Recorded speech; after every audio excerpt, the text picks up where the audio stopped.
How about you, Mika? Basta ako chill lang ako. Ay, basta chill lang daw siya, wala siyang planong lumaban. Ay, hindi. Lumaban si Mika. Yes, kayo ang tinatanong ko, hindi sarili ko. Ano ang gusto niyong gawin na utos ni Sheena? Pinapaalala ko, hindi direktor namin ang inyong tatamaan.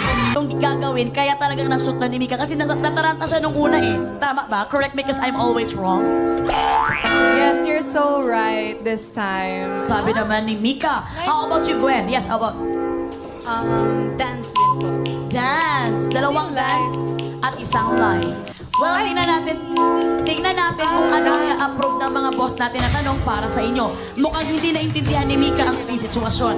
Mamaya ipapaintindi namin sa iyo, Mika. May mga kakilala ba kayo or nabalitaan nyo na talagang umabot talaga sa 100? Parang yung 100. Okay lang, sagutin.